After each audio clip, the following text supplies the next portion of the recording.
Paz e graça, irmãos. Boa noite a todos. Vamos ter a nossa leitura no livro de Gálatas. Vamos ler a partir do versículo 13 até o versículo 24, amém? Epístola de Paulo aos Gálatas, do versículo 13 ao 24. Porque já ouvistes qual foi antigamente a minha conduta no judaísmo, como sobremaneira perseguia a igreja de Deus e a assolava. E na minha nação excedia em judaísmo a muitos da minha idade, sendo extremamente zeloso das tradições de meus pais. Mas quando aprouve a Deus, que desde o ventre de minha mãe me separou e me chamou pela sua graça, revelar seu Filho em mim, para que o pregasse entre os gentios, não consultei a carne nem sangue, nem tornei a Jerusalém a ter com os que já antes de mim eram apóstolos, mas parti para a Arábia e voltei outra vez a Damasco. Depois, passados 3 anos, fui a Jerusalém para ver a Pedro e fiquei com ele 15 dias. E não vi a nenhum outro dos apóstolos, senão a Tiago, irmão do Senhor. Ora, acerca do que vos escrevo, eis que diante de Deus testifico que não minto. Depois fui para as partes da Síria e da Cilícia, e não era conhecido de vista das igrejas da Judéia que estavam em Cristo, mas somente tinham ouvido dizer: aquele que já nos perseguiu, agora anuncia a fé que antes destruía. E glorificavam a Deus a respeito de mim. Amém? Vamos ter uma palavra de oração? Senhor, nós te agradecemos pela tua presença conosco. Senhor, nós pedimos a tua bênção, a tua graça, a tua unção para esta reunião. Senhor, nós colocamos as nossas famílias diante do Senhor nesses tempos difíceis e pedimos, Senhor, que o teu falar possa nos alcançar e que nós, como igreja, possamos estar íntimos do Senhor e entendermos o teu propósito para nós nestes dias. Senhor, nós clamamos que o Senhor venha e que nós, de fato, possamos estar alinhados com o clamor do teu coração, com o mover dos céus nesses dias do fim. Abençoa-nos e prepara-nos para ti. Em nome de Jesus. Amém. Amém, irmãos? Nós vamos continuar o nosso estudo do livro de Gálatas, e nessa porção que nós lemos é uma porção da biografia de Paulo. Amém? Aqui na biografia, nós vemos aqui, vamos já falar do versículo 13, porque já ouvistes qual foi antigamente a minha conduta no judaísmo, como sobremaneira perseguia a igreja de Deus e a assolava. Amém? Primeiro ponto que a gente precisa tratar aqui é: por que é que Paulo, ao invés de estar simplesmente trabalhando doutrina, nesse momento ele resolve ter um longo trecho sobre a sua vida, a biografia dele? Paulo não estava intencionando pregar a si mesmo, falar de si mesmo, mas aqui, neste capítulo, tanto do 1 quanto a parte do 2, onde a gente vai ter a biografia de Paulo também, né, e talvez seja um dos textos mais longos da biografia de Paulo, ele está falando do que ele experimentou, porque o que ele quer mostrar que o evangelho não é uma questão de palavras, é uma questão de vida.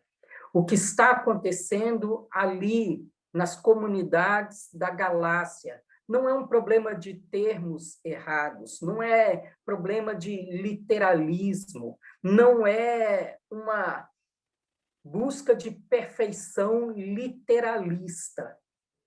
O que está acontecendo é que está sendo comprometida a vida que só o evangelho pode produzir. Amém? Então, o que Paulo quer demonstrar aqui é o poder desse evangelho na vida. É o poder desse evangelho na nossa experiência. A Epístola aos Gálatas vai falar conosco de um problema que essas comunidades estão enfrentando, um problema doutrinário. Né? E o nosso alvo aqui não é focar no problema. Porque a grande maravilha desse problema para nós hoje, irmãos, é que Paulo expõe aqui, pelo poder do Espírito Santo, o que é esse evangelho da graça. Ele expõe aqui o poder desse evangelho. Ele expõe aqui como é este evangelho na nossa experiência. Amém? Por isso esse trecho tão longo, onde ele vai dizer assim, não é uma questão de doutrina, é o que eu experimentei. O que Deus fez é o poder desse evangelho de transformar. Lá em 1 Coríntios, capítulo 4, versículo 20, vai dizer que o reino de Deus não consiste em palavras, mas em poder. Amém? Talvez na nossa era se deturpou muito a ideia de poder. Então, nós precisamos entender que poder é esse, de que poder é esse que ele está falando. Então, gostaria que os irmãos abrissem lá comigo, em Romanos, capítulo 1, versículo 16. Romanos 1, 16. Porque não me envergonho do evangelho de Cristo, pois é o poder de Deus para a salvação de todo aquele que crê, primeiro do judeu e também do grego. Amém? Então, primeira coisa, ele é o poder de Deus para a salvação. A palavra grega aqui, a palavra sóteros, tá? E essa palavra salvação, ela está dizendo não simplesmente da nossa salvação na eternidade, mas ela está falando da salvação como aquilo que nós possuímos, nós, os verdadeiros cristãos, aqui no tempo presente, como libertação, como segurança, preservação, né? Que Deus nos preserva dessa geração perversa. É uma salvação física e moral. É saúde, é segurança. Amém? É isso que ele faz conosco. É o poder de Deus atuando a partir de agora no presente, trabalhando em nossas vidas. Salvação do espírito, salvação através da santificação da alma, salvação do corpo, de que quando nós vamos encontrar com Jesus lá na glória. Então, é esse poder da salvação, salvação que nos liberta, liberta de nós mesmos, liberta do pecado, liberta dos poderes das trevas de Satanás. Salvação de nos preservar da perdição desse mundo, nos dando discernimento de como viver nesse mundo, de não sermos perdidos, mas sermos o sal da terra e luz do mundo. O poder dessa salvação. Amém? Essa salvação, eu quero também que a gente leia lá em 1 Coríntios, capítulo 1. Se puder abrir lá, 1 Coríntios, capítulo 1, versículo 24. Mas os que são chamados, tanto judeus como gregos, lhe pregamos a Cristo, poder de Deus e sabedoria de Deus. Amém? Então, aqui, irmãos, nós estamos vendo, né, que o evangelho é Cristo. O poder não está em palavras simplesmente, mas porque nós pregamos uma pessoa. Ele é o evangelho de Deus, ele é o poder de Deus, ele é a sabedoria de Deus. Ainda no versículo 18 do mesmo capítulo diz: porque a palavra da cruz é loucura para os que perecem, mas para nós que somos salvos é o poder de Deus. Amém? Então, o reino de Deus é uma questão de poder. E o que esse poder faz? Que poder é esse? É o poder da gente acessar a graça de Deus. É o poder do Espírito. Né? Vamos voltar para a Epístola de Gálatas, capítulo 5. Gálatas, capítulo 5, versículo 16.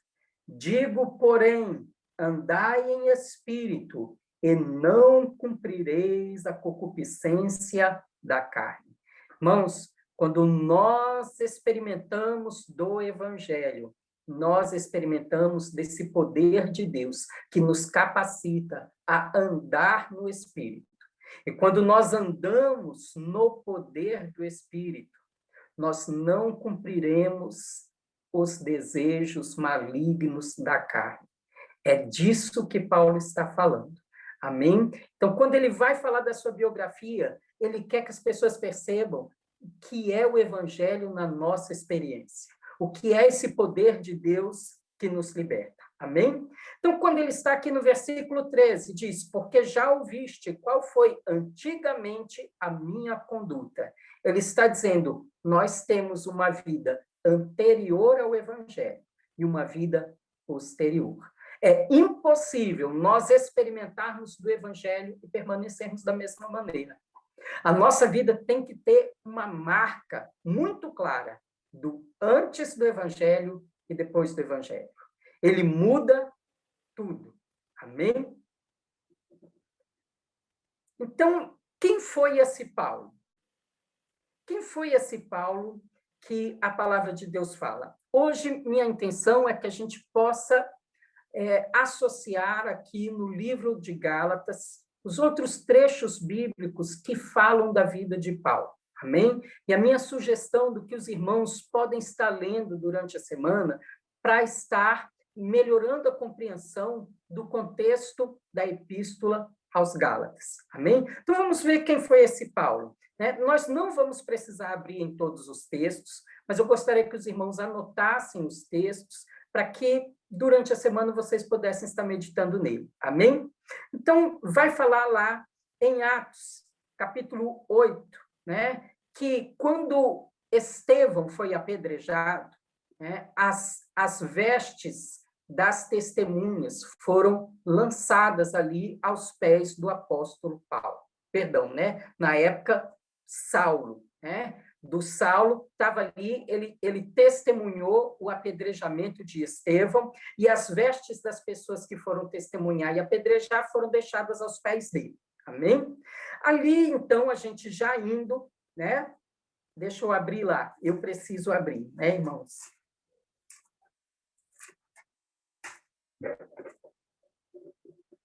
Então, nós vamos ver ali, né, no capítulo 8, perdão, capítulo 7, né, que está a morte de Estevão, né? 7, você pode anotar aí, capítulo 7, versículo 58. As pessoas deixando as suas vestes aos pés de Saulo. Atos, capítulo 8, versículos 1 a 3. No mesmo dia, né? Aqui vai dizer que Paulo concordou com a morte de Estevão.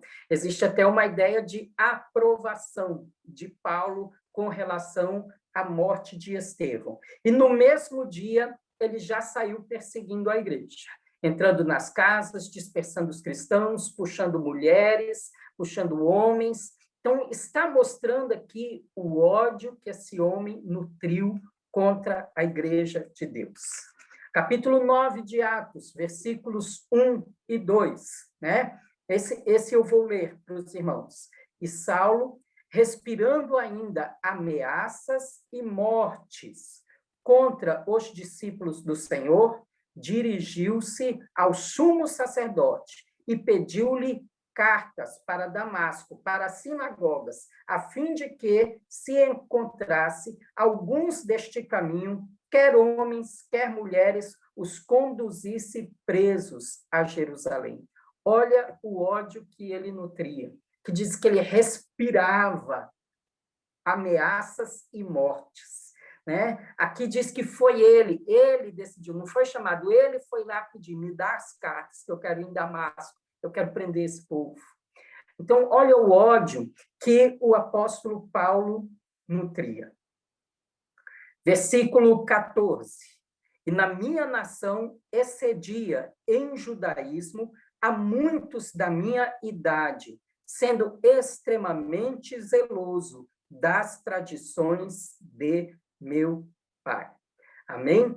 Então, aqui, irmãos, é importante a gente entender que esse ódio que Paulo nutriu não era porque ele era uma pessoa péssima, de caráter ruim. Não, ele nutriu esse ódio por causa do zelo que ele tinha. O zelo que ele tinha com relação ao judaísmo, com relação às tradições dos pais. Né? Ele era extremamente apegado a essas tradições. Então, o versículo que a gente leu, de Atos 7, versículo 58, está demonstrando, ainda jovem, Saulo era uma pessoa já de evidência, apesar de ser jovem. Né? No versículo 1 do capítulo 8, dizendo que ele consentiu, aprovou, demonstrando que a opinião dele também foi importante com relação à morte de Estevão.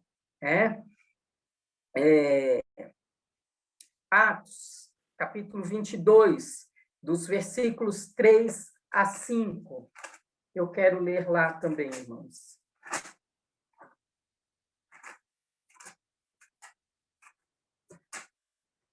Atos 22, dos versículos 3 a 5. Quanto a mim, sou judeu, nascido em Tarso, da Cilícia, e nesta cidade criado aos pés de Gamaliel, instruído conforme a verdade da lei de nossos pais, zeloso de Deus, como todos vós sois hoje. E persegui este caminho até a morte, prendendo e pondo em prisões tanto homens como mulheres. Como também o sumo sacerdote me é testemunha, e todo o conselho dos anciãos. E recebendo destes cartas para os irmãos, fui a Damasco, para trazer maniatados para Jerusalém aqueles que ali estivessem, a fim de que fossem castigados. Então, esse era Paulo. O que ele está dizendo, e a grande importância desse momento, é dele dizer assim, vocês querem caminhar na lei? Eu já caminhei. Aqueles que se opõem a mim hoje, falando da lei, eu excedi na lei quando eu fazia parte do judaísmo, eu excedia a eles. Eu estudei mais, eu pratiquei mais. Então, ele coloca o padrão de excelência que ele tinha no judaísmo. Mas o que isso nutriu nele? Ódio contra a igreja do Senhor, ódio contra o Senhor, ódio contra o cristianismo. Ele está dizendo, esse caminho que vocês estão seguindo agora, eu já segui ele faz tempo. Eu conheço ele muito bem. Estamos juntos, irmãos? Eu queria ler ainda Filipenses, capítulo 3. Esse eu gostaria que vocês abrissem, por favor. Filipenses, capítulo 3. Aqui também ele tocando no assunto da circuncisão, irmãos. Mas eu quero que a gente leia do versículo 2 a 6. Filipenses 3, de 2 a 6. Guardai-vos dos cães, guardai-vos dos maus obreiros, guardai-vos da circuncisão, porque a circuncisão somos nós que servimos a Deus em espírito e nos gloriamos em Jesus Cristo e não confiamos na carne. Ainda que também podia confiar na carne, Se algum outro cuida que pode confiar na carne, ainda mais eu. Circuncidado ao 8º dia, da linhagem de Israel, da tribo de Benjamim, hebreu de hebreus, segundo a lei, fui fariseu. Segundo o zelo, perseguidor da igreja. Segundo a justiça que há na lei, irrepreensível. Amém? Olha aqui, irmãos, esse era o Paulo. Irrepreensível segundo a lei. E pela lei, pelo zelo pela lei, ele perseguiu a igreja. O que ele está demonstrando aqui? Um homem desses, com tanto ódio que ele nutriu contra o cristianismo, contra o Senhor, contra a igreja de Deus, com todo o apego que ele tinha às tradições de seus pais, era impossível um homem desse se converter. Impossível. Não foi, ele não cooperou para isso. Foi apesar dele. Então, isso evidencia o milagre maravilhoso que foi a salvação de Saulo. Estamos juntos? Irmãos, talvez a gente não tenha cometido os mesmos atos que Saulo cometeu. Talvez a gente não tenha nutrido o mesmo ódio que ele nutriu. Talvez a gente não estivesse apegado a tantas outras tradições. Mas isso também evidencia, irmãos, que nossa conversão é um milagre. O Senhor ter nos alcançado é um milagre. Porque pode ser que estas coisas dele não sejam as nossas raízes, mas nós também tínhamos muitas outras raízes. Então, o que é importante a gente entender? Que nada disso que Paulo fez, guardar as tradições, estudar a lei, ser irrepreensível segundo a lei, produziu nele revelação de Cristo. Amém? Então, isso precisa trazer uma aplicação para nós. Porque Paulo não está condenando simplesmente as cerimônias judaicas. Paulo está condenando nós nos apoiarmos em qualquer obra. Nós termos como meio de salvação ou desenvolvimento da salvação qualquer ato de justiça própria. Eu me achar merecedor. O que ele está mostrando, irmãos, é que quando nós confiamos na obra, isso produz em nós orgulho. Isso produz em nós justiça própria, confiar na nossa própria justiça e não na justiça de Cristo. Nós, irmãos, podemos seguir nossa educação cristã, nós podemos cumprir as nossas obrigações religiosas, ler a Bíblia, sermos assíduos nos cultos e mesmo assim não ter nenhuma revelação do Senhor. Cristianismo não é um sistema. Irmãos, nós precisamos parar muito nesse exato momento e meditarmos. O que é o cristianismo que nós temos vivido? Nós temos vivido um cristianismo de regra sobre regra. Nós temos vivido um cristianismo de desempenho religioso. É tão interessante essa história de desempenho religioso, sabe, irmãos? Eu já dei aula em instituições bíblicas, né? E uma das perguntas que eu fazia para os candidatos, né, a virem para o Instituto Bíblico era: como é a sua meditação bíblica? Como é a sua meditação? E a coisa mais engraçada que eu achava era que a maioria dos alunos me respondia assim: eu leio tantos capítulos da Bíblia por dia. Eu não estou interessado em quantos capítulos da Bíblia você lê por dia. Nós estamos fazendo uma competição, uma corrida. Eu quero saber a consistência da sua vida de meditação com o Senhor, da sua vida devocional. Isso não tem nada a ver com quantos capítulos você lê por dia. Às vezes, irmãos, nós temos vícios de desempenho. Nós temos vícios que, na verdade, são justiça própria. São argumentos que a gente tem para dizer: eu faço certinho, eu faço direitinho, mas lê corrido, lê sem revelação, lê preocupado com o desempenho. como se fosse uma meta de quantos capítulos eu tenho que ler por dia, mas não porque está com sede daquela vida. Às vezes, vivemos a nossa vida cristã confiados nisso. Olha, eu leio tantos capítulos, eu faço minha oração diária, eu frequento todo culto, eu sou assíduo, né? Agora assíduo online, mas eu estou sempre lá.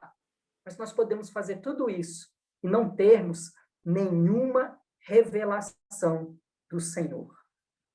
A pergunta não é o seu desempenho, não confie nele. A questão é, você tem um relacionamento vivo com Jesus? Isso tem produzido em você revelação do Senhor?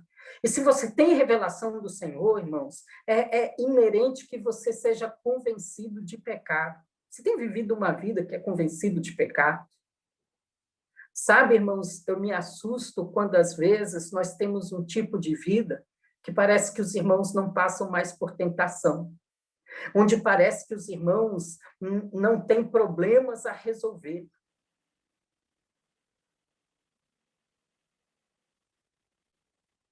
Porque esconder os problemas é muito fácil. Mas o chamado do Senhor é: venha diante de mim, tenha um relacionamento vivo comigo, tenha a revelação de quem eu sou, da minha salvação, do evangelho da graça, seja convencido de pecado e arrependa-se. Arrependimento, irmãos, não é uma porta de entrada, arrependimento é um estilo de vida. Versículo 15. Mas quando aprouve a Deus, que desde o ventre da minha mãe me separou e me chamou pela sua graça. Irmãos, que versículo maravilhoso. Quando aprouve a Deus, que desde o ventre da minha mãe me separou e me chamou pela sua graça. Irmãos, o que ele está mostrando? A escolha e separação de Deus. É Deus quem escolhe, é Deus quem separa. E isso não tem nada a ver com o que Paulo fez, porque essa escolha e essa separação aconteceu lá no ventre. Aconteceu antes da criação, que é como ele vai colocar lá em Efésios, já na eternidade. Deus nos escolheu. Tem a ver com a graça dele, né? Do início ao fim foi a graça. Sabe o que ele está dizendo? Não foi por minha causa, foi apesar de mim. Foi a graça de Deus. Ele escolheu. É como está lá em Jeremias, capítulo 1, versículo 5, o Senhor dizendo para Jeremias: eu te escolhi no ventre da sua mãe e te separei e te dei por profeta às nações. Como está no Evangelho de João, capítulo 5, versículo 16, não fostes vós que escolhestes a mim, antes eu vos escolhi a vós e vos separei para que vades e deis muito fruto. Estamos juntos? Eu queria ler 2 Timóteo, capítulo 1, versículo 9. 2 Timóteo, capítulo 1, versículo 9. Falando do evangelho que pelo poder de Deus nos salvou, amém? Que nos salvou e chamou com uma santa vocação, não segundo as nossas obras, mas segundo o seu próprio propósito.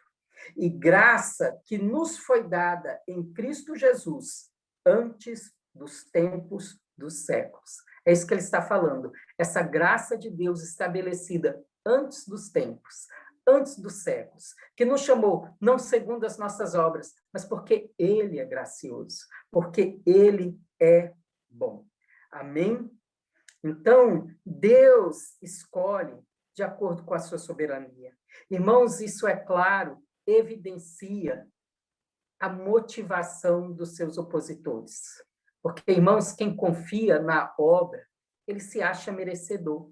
Quem confia na obra e olha Deus chamando os outros, ele pensa assim: quem deveria estar lá era eu. Quem deveria ser chamado, fui eu. Eu estou com os apóstolos, eu estou em Jerusalém, eu sou amigo íntimo de Pedro, de Tiago, de João. Quem devia ser apóstolo sou eu, não é ele. Quem é ele para dizer isso? Quem é ele para achar isso? Mas Deus não escolhe segundo a obra. Deus nos escolhe por causa da sua graça, por causa da sua soberania. Amém? Versículo 16. Versículo 15, né? Me chamou pela sua graça, né? Revelar seu filho em mim, para que pregasse entre os gentios. Não consultei nem carne, nem sangue. Então, quando aprove a Deus revelar o seu filho em mim. Amém? E aqui eu quero me ater a essa frase, revelar seu filho em mim. Amém? Porque o evangelho começa com a revelação. Tá certo? E vamos entender algo claro aqui. Deus quer nos revelar seu filho. Eu quero que você abra também, leia comigo 1 Timóteo, capítulo 2. 1 Timóteo, capítulo 2, versículos 4 e 5. Então, aqui está falando do desejo de Deus. Deus quer que todos os homens se salvem e venham ao conhecimento da verdade, porque há um só Deus e um só mediador entre Deus e os homens, Jesus Cristo, homem. Amém? Então fala que o desejo de Deus, irmãos, é revelar Cristo a todos os homens, porque o desejo de Deus é que todos os homens se salvem. Quando nós falamos da escolha e da separação de Deus, nós não estamos falando com relação à vida, nós estamos falando com relação à obra. Amém? Deus, com relação à vida, o desejo dele é que todos os homens se salvem. Esse é o desejo do Senhor. Todos, né, estarão diante do Senhor e ninguém vai poder dizer, eu não tive oportunidade, eu não tive testemunho. O Senhor é justo, ele é soberano, e o desejo dele é esse, todos sejam salvos, ele quer nos revelar seu filho. O Stephen Kong gosta de dar um exemplo, eu gosto muito desse exemplo dele. Quando a gente vai visitar casais que têm filhos recém-nascidos. É tão interessante, não é? Você chega na casa, eles querem nos mostrar os seus filhos, né? Se você tem filhos, você sabe que é assim mesmo, né? O povo vem visitar a gente, você está com o bebezinho lá, vem ver ele, eu quero te mostrar isso, né? Se nós que somos pais naturais somos assim, imagina o coração de Deus. Deus olha para nós e ele diz, vem cá, eu quero te mostrar meu filho, eu quero que você veja como ele é. Ele é o meu filho, que eu enviei a este mundo para a salvação. Amém? Ele tem esse profundo desejo de nos revelar o seu filho. Mas o que é revelação, irmãos? Primeiro, não é a revelação de algo novo, de algo diferente. Já no próprio livro de Gálatas, no capítulo 1, versículo 9, já deixa claro que a revelação de uma coisa que não é este evangelho é uma maldição, deve ser amaldiçoado. Isso não procede de Deus. Quando nós falamos de revelação, nós estamos dizendo que Deus quer nos revelar quem é Cristo, a sua pessoa e a sua obra. E estes textos nós vamos precisar abrir. 1 Coríntios, capítulo 2, versículos 9 e 10. 1 Coríntios, capítulo 2, versículos 9 e 10. Eu creio que nós conhecemos bem esses versículos, né? Mas como está escrito, as coisas que o olho não viu, e o ouvido não ouviu, e não subiram ao coração do homem, são as coisas que Deus preparou para os que o amam. Tem gente que ama esse versículo, tem música desse versículo, e o povo recita. Irmãos, deixa eu te dizer uma coisa. Eu tenho um horror a esse versículo.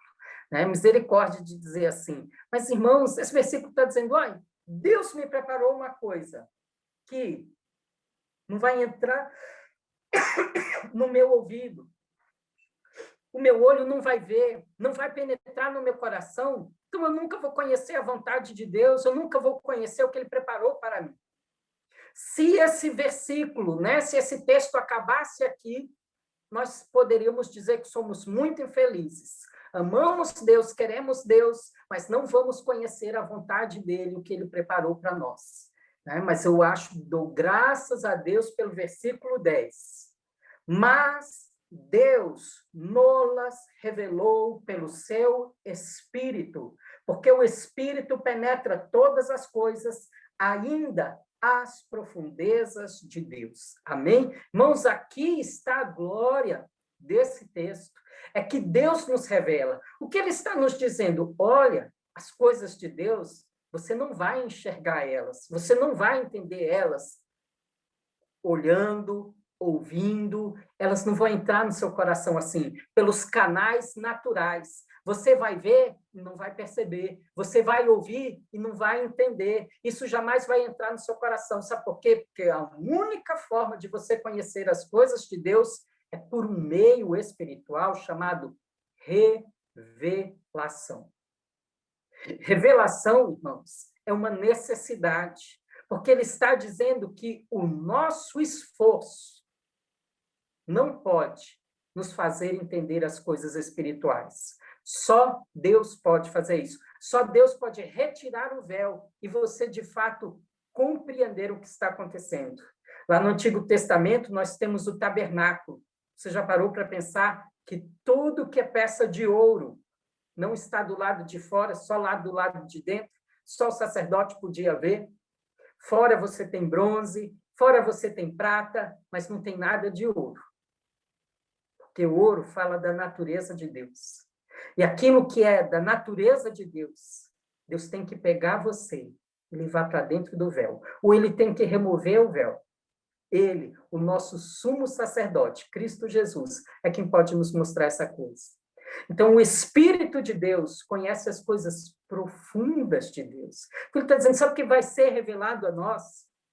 As profundezas de Deus, as entranhas de Deus. Porque é isso que somente o Espírito de Deus pode fazer. O seu esforço não vai fazer. Você vai ler e não vai entender. Irmãos, por tantos anos, eles estudaram toda a lei, todo o Antigo Testamento, mas Cristo Jesus esteve oculto aos olhos deles. Eles não puderam ver. O Cristo andou no meio deles por 3 anos. E muitos deles só conseguiram ver o filho de José, o carpinteiro.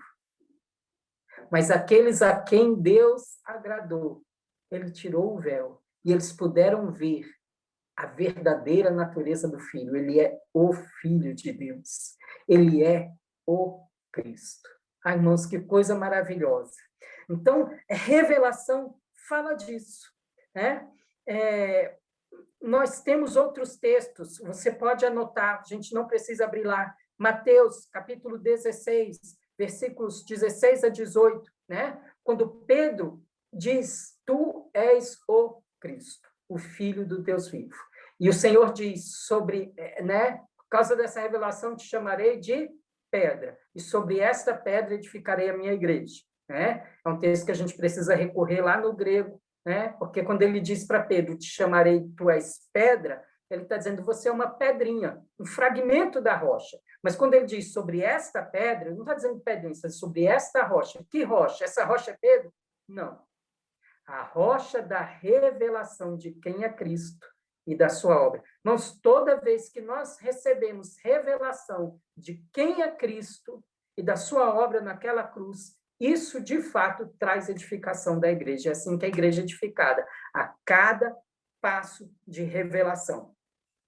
Mas eu queria que você abrisse em 1 Coríntios, capítulo 1, versículo 30, que você precisa enxergar isso. 1 Coríntios, capítulo 1, versículo 30. Mas vós sois dele, de Cristo, né? Em Jesus Cristo, o qual para nós foi feito por Deus sabedoria, justiça, santificação e redenção. Irmãos, olha tudo que Cristo é para nós. A pergunta aqui é, você já teve revelação de Cristo como a sua sabedoria? Você já teve revelação de Cristo como a sua justiça, a sua santificação, a sua redenção? Nada disso pode ser só termo para a gente, só palavra para a gente. Nós precisamos buscar o Senhor e temos revelação de Cristo como cada uma dessas coisas para nós. Senhor, eu preciso de sabedoria. Você não precisa de uma coisa chamada sabedoria. Você precisa de Cristo Jesus sendo revelado a você como sabedoria. Quando você tiver revelação de Cristo como a sabedoria de Deus para nós, você vai poder desfrutar dessa sabedoria. Amém? Porque a gente só desfruta daquilo que a gente recebe revelação. E isso é um ponto muito importante, irmãos. Deus proveu a salvação em Cristo Jesus, mas só vai desfrutar dessa salvação quem tiver revelação. Quem não tem revelação, está aí. Está já, né, posto por Deus, já está cumprido. Mas se você não tem revelação, você não desfruta da salvação. É a revelação que vai nos colocar para dentro da graça de Deus. A revelação, irmãos, é que vai tornar aquilo que Deus proveu em algo pessoal, íntimo, relacional. É a revelação que vai tornar o que o Senhor fez, falou, em experiência e em vida. Na linguagem de C.S. Lewis, né, a revelação é a realidade, né? Enquanto, né, o logos, né, falando de logos e rema, né, o logos, a palavra que nós lemos aqui é um mapa. Mas quando você tem revelação, você não está enxergando o mapa, você está tocando naquele lugar. Você está experimentando dele, né?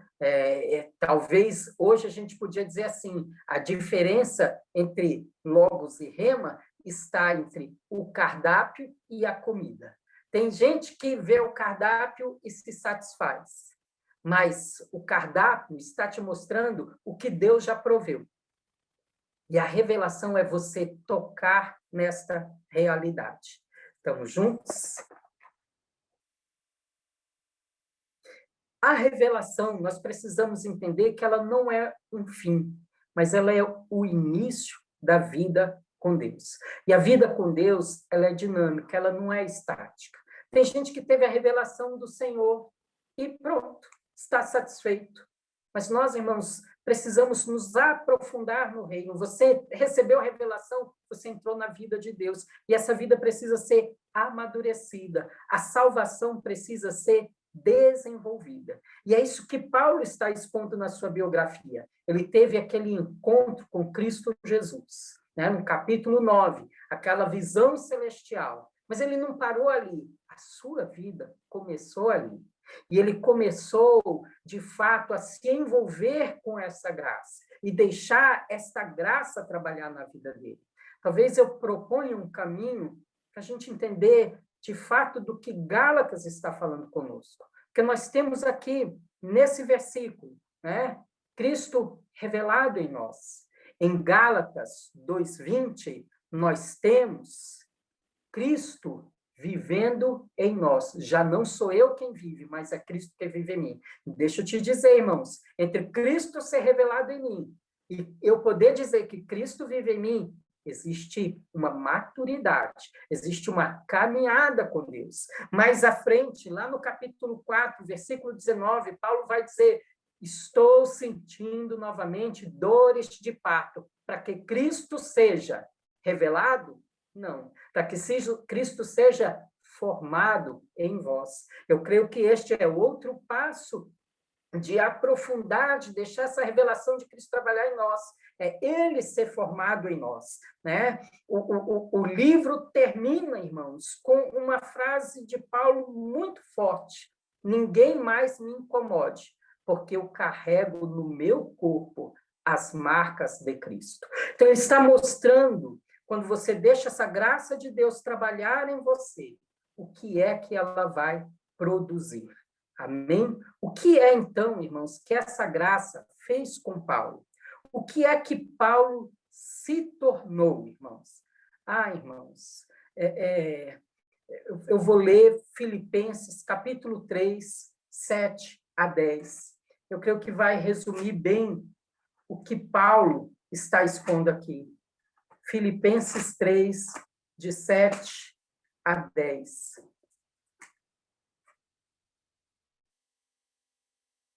Mas o que para mim era ganho, reputei-o perda por Cristo. E, na verdade, tenho também por perda todas as coisas, pela excelência do conhecimento de Cristo Jesus, meu Senhor, pelo qual sofri a perda de todas estas coisas e as considero como escória, para que possa ganhar Cristo e seja achado nele, não tendo a minha justiça que vem da lei, mas a que vem pela fé em Cristo, a saber, a justiça que vem de Deus pela fé. Irmãos, que coisa gloriosa. É isso que a graça fez com Paulo. Um homem que vivia para a reputação humana. Um homem que buscava o elogio de homens. Porque quem vive, irmãos, pela lei, quem vive pelas obras, busca reconhecimento. E ele abriu mão de tudo isso. E ele reputou tudo isso perda. Reputou tudo isso escória. Porque ele achou algo mais excelente, que é Cristo Jesus. Você pode anotar aí textos como 1 Coríntios, capítulo 4, do versículo 9 ao 15. 1 Coríntios 4, do versículo 9 ao 15. 2 Coríntios, capítulo 11, versos 23 a 29. 2 Coríntios 11, 23 a 29. Irmãos, são textos biográficos, onde Paulo vai dizer o que é a vida de um apóstolo. E a vida do apóstolo não é marcada por aplausos, não é marcada por privilégios, mas é marcada por perseguições, né? Em 1 Coríntios 4, ele vai chegar a dizer que eles são considerados o lixo do mundo. Em 2 Coríntios 11, é onde ele vai expor tudo que ele já passou, né? Tudo que ele já sofreu, por causa do seu apostolado, da sua fidelidade ao chamado de Deus. Ah, irmãos, o que autoriza Paulo, o que demonstra a fidelidade dele, não são os louvores, não são as coisas boas, são as coisas que ele perdeu por causa desse evangelho. O que ele está mostrando é que somente o poder da graça de Deus, do verdadeiro evangelho, pode trabalhar na nossa vida a um ponto em que nós realmente podemos abrir mão daquilo que a gente julgava antes precioso, daquilo que a gente achava antes que tinha muito valor, mas que de repente perdeu. Deixa eu te dar um exemplo do que é que revelação faz conosco. Né? Conhecereis a verdade e a verdade vos libertará. Conhecereis a realidade e a realidade vos libertará. Vamos supor, né, que eu e a Andréia, né, eu e minha esposa, sejamos convidados para ir almoçar na casa de um irmão. E nós fomos lá, almoçamos, né? O almoço foi maravilhoso, terminou o almoço, estamos naquele momento de despedida, né? Brasileiro despedindo é engraçado, até parece que a gente vai dizendo tchau sem querer ir embora. E a gente vai despedindo e conversa, e minha esposa vira para a esposa que nos convidou e diz assim, olha, depois eu quero que você me dê a receita daquele couve-flor empanado que você fez. Ou foi o couve-flor mais gostoso que eu comi na minha vida. E a esposa que fez o almoço olha para a gente e diz assim, couve-flor? Uai, eu não fiz nenhum couve-flor, não tinha couve-flor nesse almoço. Mas tinha sim. Você não lembra lá na mesa, né? Aquele, né, couve-flor inteirão, bonito, coberto de farinha, empanado. E aí ela vira e fala assim, aquilo não era couve-flor. E a gente já fica curioso, aí não era couve-flor, o que era aquilo? Aquilo era miolo de boi. E na hora que ela fala isso, irmãos, a gente vira e sai vomitando. Porque mudou toda a realidade. Presta atenção nisso. Ó, nós estamos falando de uma coisa simplesmente natural. Mas entender que aquilo que a gente achava que era couve-flor era miolo de boi, não mudou o aspecto, não mudou a consistência, não mudou o sabor, mas mudou toda a realidade. Ao ponto de que aquilo que a gente desejou, até saber como foi feito, para replicar na nossa casa, se tornou de algo desejável para algo nojento, desprezível. Entendeu o que é o poder da revelação, irmãos? A revelação te mostra a verdadeira realidade das coisas. Não vai mudar o sabor, não vai mudar a consistência, não vai mudar a aparência, não vai mudar o aspecto, não vai mudar as sensações que aquilo te traz, mas mudou a realidade. É isso que aconteceu com Paulo. Aquilo que ele dava valor, aquilo que ele considerava, isso dá sentido para a minha vida, isso é a razão do meu viver, é o que eu mais quero, é o que eu mais desejo. Perdeu o brilho, se tornou desprezível, se tornou algo terrível, algo que dava ânsias de vômito, algo que ele entendeu, isso não é bom, isso é horrível, porque ele teve revelação. Quando Cristo brilha na nossa vida, é assim, irmãos. Ele lança a sua luz sobre todas as coisas, e isso nos mostra a realidade de cada coisa. Amém? Então, eu vou terminar a palavra por aqui. Amém? Nós podemos, depois, se os irmãos concordarem, podemos continuar depois.